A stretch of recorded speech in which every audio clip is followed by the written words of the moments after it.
안녕하십니까. 몸이 먹고의 곽성환입니다. 어제는 제가 그 아이들 편식에 관한 그 영상을 올렸습니다. 편식에 관한 영상을 올리다 보니까, 이번 기회에 이거 어린이 질환에 대한, 아동 질환에 대한 그 여러 가지 좀 좋지 않은 그런 질환에 대한 내용을 이렇게 시리즈로 한번 해봐야겠다는 생각이 들었습니다. 그래서 오늘은 그 주제가 이제 ADHD, 이게 이제 다동증이죠. 다동증. 이게 마늘 다자에 움직일 동자니까 굉장히 많이 움직인다는 거죠. 다동증. 다동증 아이를 어떻게 해야 되느냐. 과연 그러한 그 아이들에게 도움을 줄 수 있는 방법이 있는가에 대해서 이제 전통의학적인 방법을 이제 말씀을 드리고자 합니다. 지금 여기 이제 다동증 같은 경우에는 제가 생각할 때는 이게 약간 선천적인 어떤 문제가 있다고 생각합니다. 어머니 뱃속에 있을 때 뭐 좀 특이한 어떤 약물에 의한 이제 그러한 어떤 문제점이 있을 수도 있고, 그 다음에 이제 굉장히 그 임신 기간에 정서적으로 굉장히 불안했던 상황이라든지, 아마 이러한 여러 가지 원인들이 이제 출산을 했을 때 아이에게 이런 영향을 끼치지 않았나, 이제 이런 생각을 하게 됩니다. 지금 이제 이러한 아이들의 어떤 전통의학적인 상황을 제가 또 오행으로 한번 설명을 하겠습니다. 일단은 선천적으로 문제가 있다는 것은 여기 보시면 이 신장에 해당되는 이 수혜 기능이죠. 수혜 기능. 이 수혜 기능에 문제가 있다고 볼 수 있는 겁니다. 우리가 선천적으로 문제가 있다 하는 것은 이 수혜 기능에 해당하는 이 신장의 기능에 문제가 있다고 이 전통의학에서는 그렇게 생각을 합니다. 그러면 이 다동증이라는 게 대부분 이제 뭐 활동을 많이 하고 말을 많이 하고 하는 이런 어떤 전통의학적인 입장에서 봤을 때는 열이 많은 증상하고 굉장히 관계가 많습니다. 그래서 이 다동증이 아무래도 이제 그 신장의 기능이 이제 이게 약하게 태어남으로 해서 이 신장의 기능이 약하게 되면 몸 안에서 수분 대사가 잘 안 됩니다. 수분 대사. 우리가 어디서 불이 나게 되면 빨리 소방수가 출동을 해가지고 불을 다 꺼야 되는 거죠. 근데 이제 이 신장 기능에 좀 문제가 있다고 했을 때는 소방수 기능이 약화가 된다고 보시면 됩니다. 그래서 우리가 간이라든지 심장에서는 항상 열이 있습니다. 열이 있는데 그러한 열들을 정확하게 이렇게 꺼줄 수가 없다는 거죠. 이게 이제 어떤 시스템이 이제 정교하게 이렇게 맞물려서 그때 상황에 맞게끔 이게 이제 조절이 돼야 되는데 뭔가 이 오장육부의 밸런스가 좋지 않다는 그런 얘기죠. 그래서 우리가 지금 요 오행에서 이제 보시게 되면 다동증이 있는 아이들이 굉장히 짜증이 많고 화를 잘 낸다. 이럴 경우에는 이 목의 기운하고 관계가 있습니다. 목의 기운. 이 목의 기운하고 관계가 있고, 그 다음에 이제 요 다동증 아이들이 이제 굉장히 많이 움직인다. 굉장히 많이 움직이고 에너지가 너무 좋다. 할 경우에는 이 심장하고 관계가 있다고 볼 수 있는 겁니다. 관계가 있다고. 그래서 만약에 이제 우리가 그때 음양오행에 관한 영상을 제가 요 앞에 한번 올렸었는데, 거기에 보면 이제 인간의 감정도 우리가 오행으로 설명을 할 수 있었죠. 목에 해당하는, 간에 해당하는 경우에는 이 인간의 감정이 분노였죠, 분노. 그 다음에 이제 불에 해당하는 인간의 감정은 이제 기쁨이었습니다. 기쁨. 그 다음에 요 신장, 요 수에 해당하는 요 감정은 공포였죠. 공포. 그 다음에 요 금에 해당하는 금에 해당하는 요 폐죠. 폐에 해당하는 요 인간의 감정은 슬픔이었습니다. 슬픔. 그래서 우리가 예를 들어서 굉장히 짜증을 많이 내고 분노, 굉장히 화를 많이 내는 이런 아이들 같은 경우에는 이 슬픔의 감정으로 다스려야 됩니다. 그러니까 뭐 이런 아이에게 뭐 이렇게 예쁘게 불러가지고 뭐 이렇게 조곤조곤 얘기를 한다든지 거의 전혀 통할 수가 없는 얘기죠. 그래서 이제 저렇게 짜증이 많고 화가 많이 나는 애들은 진짜 눈물이 쏙 빠지게끔 이제 야단을 쳐도 이제 그렇게 야단을 쳐야 되는 거고, 그 다음에 이제 굉장히 많이 움직이는 애들은 그 신장에 해당하는 요 수의 기운이 요 불의 기운을 극하니까 이 공포를 줄 수 있는, 공포감을 줄 수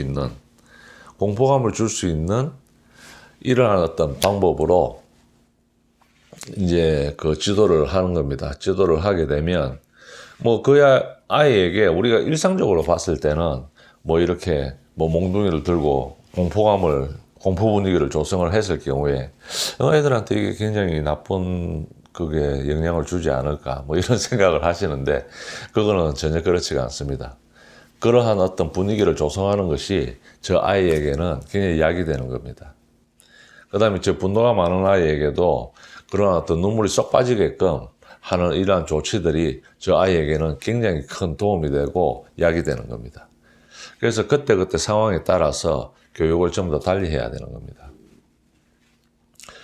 이제 우리가 이렇게 이제 오행에 비추어서 이제 그 아이의 상태를 이렇게 살펴봤는데, 다동증 이제 아이들의 그 주요한 증상에 대해서 이제 잠깐 살펴보겠습니다.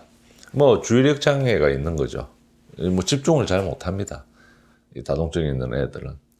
그 다음에 이제 그 행위 장애가 있는데, 이제 많이 움직이고, 이제 말도 굉장히 많고, 그 다음에 막 굉장히 산만합니다. 뭐 이쪽에서 이거 하다가 금방 또 저쪽에 가서 저거 하고, 그 다음에 자기 이제 컨트롤이 잘 안 되는 거죠. 자기 컨트롤이. 그 다음에 이제 좀 문제가 되는 게 이 정서적인 장애입니다. 그래서 이제 화를 잘 내고 굉장히 이제 흥분을 잘 합니다. 흥분을. 그 다음에 이제 이게 뭔가 이제 충족이 잘 안 되면 이제 울고불고 난리가 나는 거죠. 난리가. 그래서 이제 이러한 애들의 어떤 그 정서적인 변화가 예측이 잘 안 되기 때문에 그때그때 상황에 그 주위의 그 보호자분들이 그 감정을 이렇게 따라가기가 굉장히 좀 힘이 드는 겁니다. 힘이. 그 다음에 이제 그런 이제 학습 장애가 있죠. 이제 머리는 굉장히 좋은 편입니다. 왜냐하면 이게 이제 자꾸 이제 화기운이 올라가니까 뇌를 자꾸 이제 자극을 하게 되는 거죠. 근데 이제 문제는 이 집중이 잘 안 되는 거죠. 집중이 산만하기 때문에. 그래서 이제 학습 효과도 이제 굉장히 떨어지게 되고, 뭐 학교에서 이제 나오는 과제물이라든지 뭐 절대 이거 완성을 할 수가 없습니다. 이게 이제 다동증인데, 집안에 이제 이런 다동증 아이가 있을 경우에는 이제 부모님들이 굉장히 그 고민이 많을 겁니다. 근데 이제 어떻게 보면 이제 이게 우리가 그 아이를 임신했을 때 그 아이가 뱃속에서 어떤 나쁜 영향을 받은 거일 가능성이 굉장히 많기 때문에, 모두가 다 그렇다는 건 아닙니다. 그런 이제 가능성이 많기 때문에, 이것도 뭐 어떻게 보면 이 부모인 내가 뭔가 이렇게 그 조치를 잘 못한 어떤 그런 결과이구나 하고 이제 생각을 하시고 좀 편안하게 그렇게 이제 대처를 하시면 될 것 같습니다. 그리고 분명히 방금 이제 말씀드렸지만 이제 이러한 어떤 오장육부의 불균형으로 인해서 나타나는 증상들이기 때문에 이 방법이 있습니다. 방법이. 그래서 이걸 너무 비관적으로 생각하시거나 이제 힘들다고 해서 뭐 어떤 보호자분의 뭐 인생을 이렇게 뭐 스스로 뭐 자책하는 이런 일은 없었으면 좋겠습니다. 뭐 하나 얼마든지 일어날 수 있는 일이고, 그 다음에 신체적으로 이제 저러한 어떤 뭐 상극관계, 상생관계에 어떤 문제가 있기 때문에 저걸 그냥 개선을 해주면 되는 겁니다. 분명히 좋아질 수 있습니다. 예, 그럼 제가 이제 다음에는 이제 이러한 이제 증상이 있음에도 불구하고 우리가 전통적인 방법으로 이제 치료를 할 수 있는 그 방법에 대해서 설명을 드리겠습니다. 예, 그럼 지금부터는 지금 요 다동증에 대한 해결 방법이 이제 효과가 굉장히 좋습니다. 효과가 굉장히 좋기 때문에 걱정하지 마시고 이러한 방법을 한번 그 생각을 해보시는 게 좋을 것 같습니다. 물론 이제 지금 여기 보시면 제가 그 아이의 그 연령이라든지 그 아이의 상태에 따라서 그 이 용량을 달리해야 됩니다. 용량을 달리해야 돼서 제가 일단 용량은 제가 적지는 않았지만 일단은 이러한 내용을 좀 아시고 뭐 옆에 그 뭐 한의원이라든지 전문가분들과 상의를 하셔가지고 제대로 된 치료를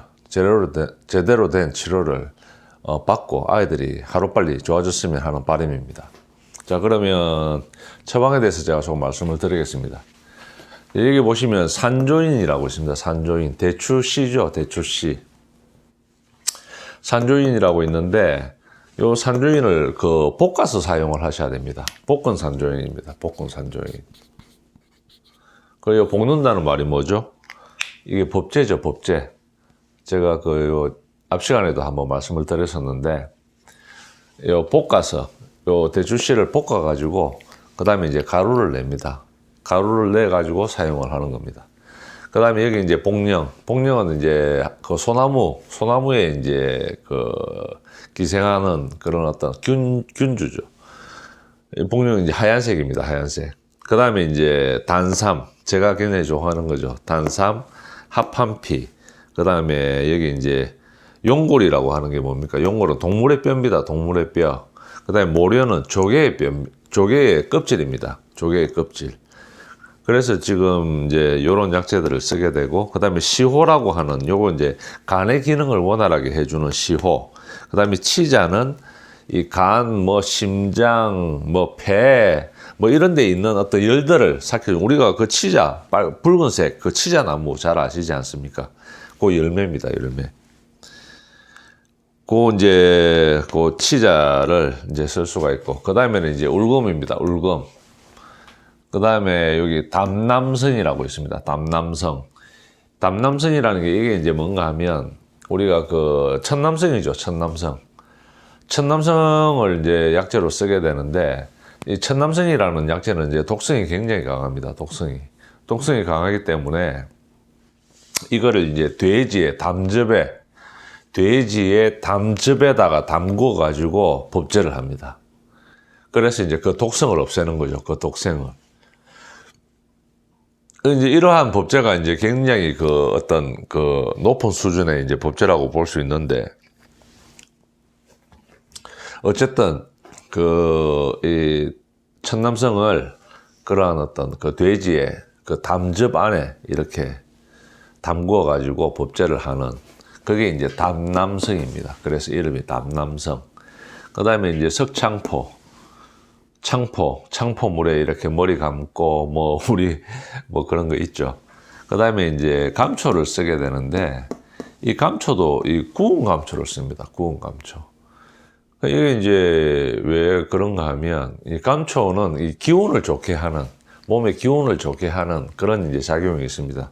그게 왜 그런가 하면, 이제 그 위장, 이 감초가 토에 해당되기 때문에 이제 위장 기능에 굉장히 도움을 주게 됩니다.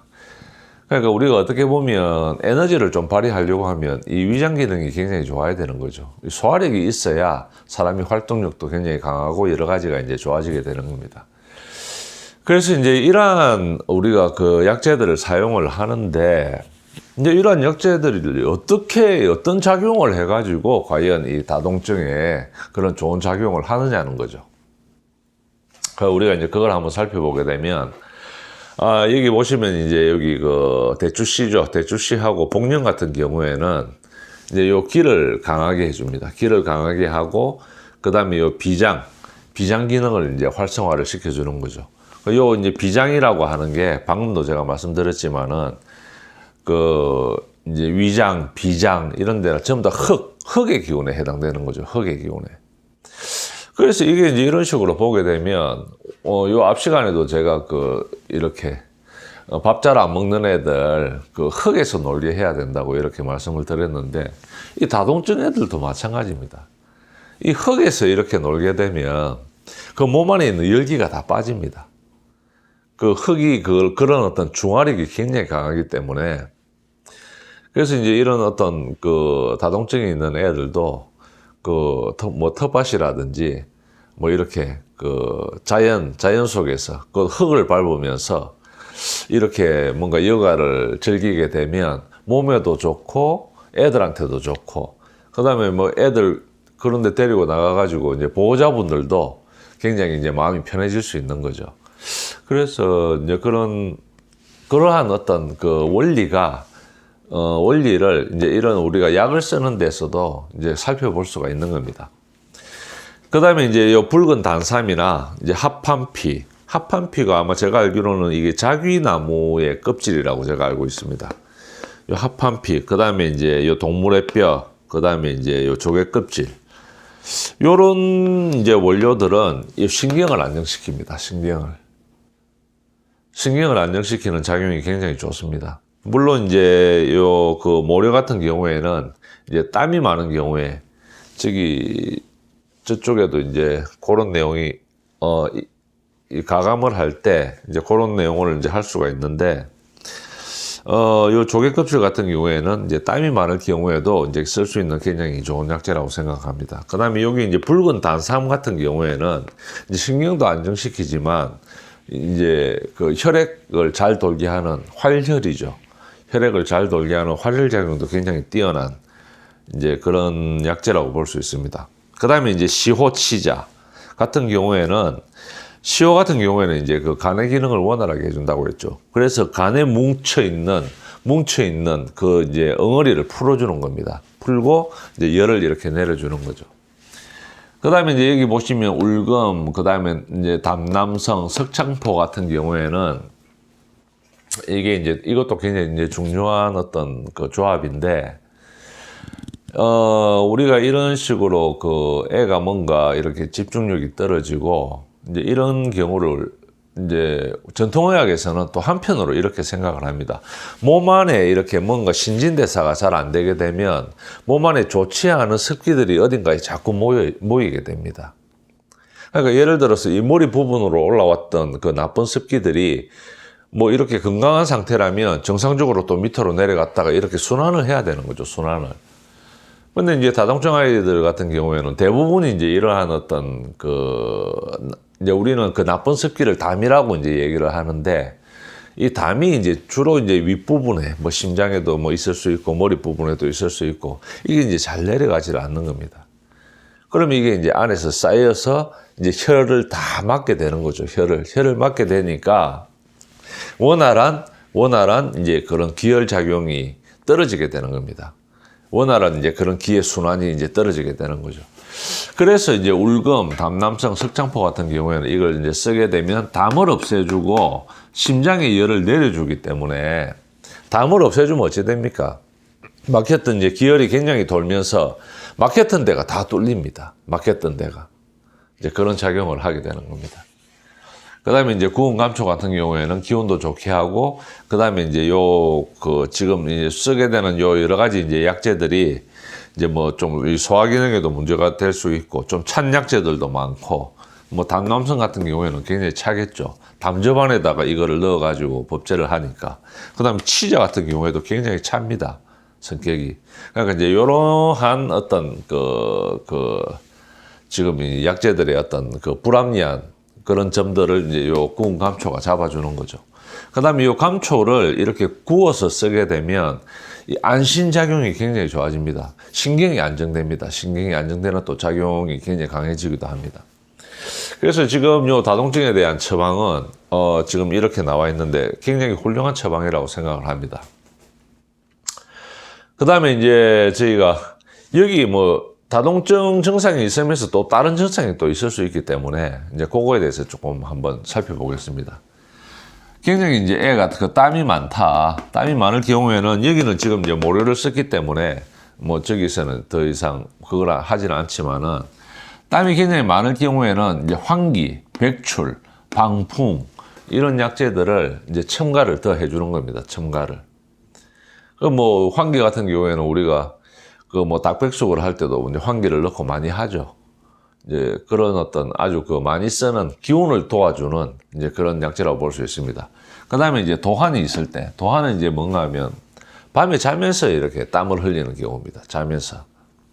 밤에 자면서 이제 뭐 베개가 젖을 정도로 애가 땀을 흘린다든지, 뭐 옷이 젖을 정도로 땀을 흘린다든지 했을 경우에 이제 도한이라고 얘기를 하는데, 산수유하고 지골피라고 이제 저러한 어떤 그 약재들을 사용을 하게 되는 겁니다. 뭐 산수유는 뭐 누구나 잘 아시죠? 그 붉은색의 그 산수유.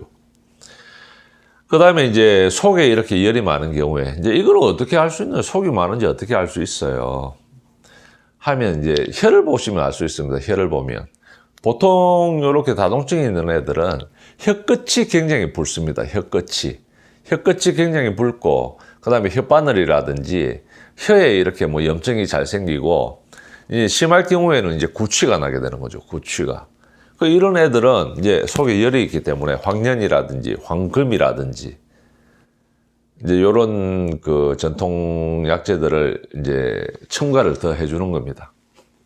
자, 그 다음에 이제 애가 이게 다동증이 있는데, 진짜 식사 같은 거 잘 안 한다. 밥 잘 안 먹는다. 할 경우에, 그 경우에는 이제 그 개내금이라고, 요 앞 시간에도 제가 그 설명을 드렸죠.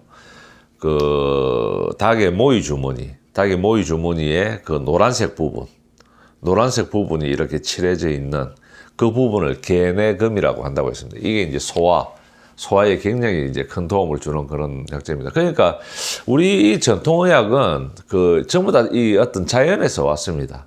동물들을 관찰하고 식물들을 관찰하다 보니까 이런 특성이 있네.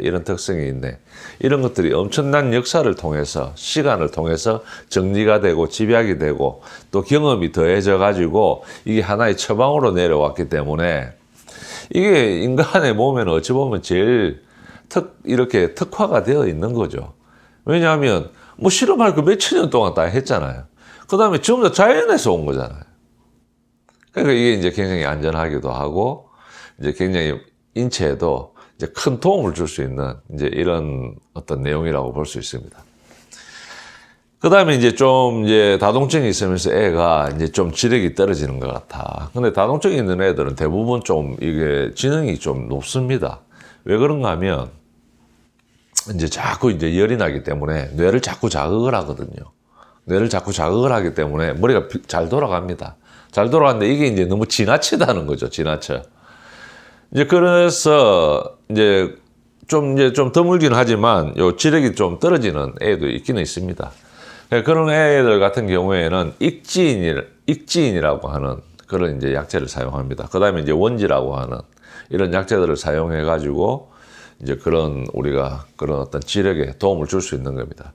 우리가 시중에 있는 그 총명탕이라고 하는데, 이제 그 총명탕을 이렇게 만드는 원리도 지금 이거하고 굉장히 비슷합니다.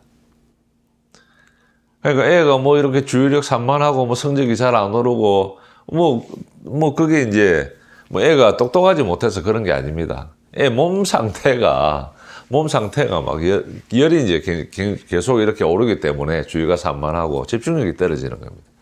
그래서 이제 그 총명탕을 만들 때도 지금 이 처방에서 굉장히 많은 부분의 어떤 약재들이 사용이 되어집니다. 우리가 지금 요 다동증 아이들에 대한 내용을 다루고 있는데, 이런 아이들이 지금 이런 상태를 개선을 해주지 않는다면 이제 나이가 들게 되면 어떻게 될까요? 우울증이 올 가능성이 일반 아이의 거의 한 3배 이상이 될 겁니다. 우울증이 올 가능성이. 거의 현대인들의 이 우울증이 이제 앞으로는 어떻게 보면 그 경쟁의 그 정도가 점점 더 심해진다고 볼 수 있죠. 이제 그런 상태에서 이런 어떤 이 밸런스가 좋지 않은 상태에서 성장을 하게 되면 아무래도 이제 그러한 우울증에 굉장히 이제 강하게 노출이 될 수 있을 겁니다. 그래서 이런 좋은 전통의학으로 좋은 방법이 있으니까 반드시 참고를 하셔가지고 이 다동증 ADHD 이 자녀가 있으신 분들은 반드시 이 방법을 한번 고려를 해 보시기 바랍니다. 그럼 기왕에 제가 이제 우리 어린이 5월달은 또 어린이날이 있네요. 이 어린이 질환에 관한 이런 내용들을 이제 쭉 하고 있으니까, 기왕에 이렇게 시작을 했으니까, 다음 시간에는 제가 어떻게 보면 이 코피 잘 흘리는 아이들, 코피 많이 흘리는 아이들에 관한 내용을, 영상으로 제작을 해서 다시 한번, 소개를 드리겠습니다. 고맙습니다.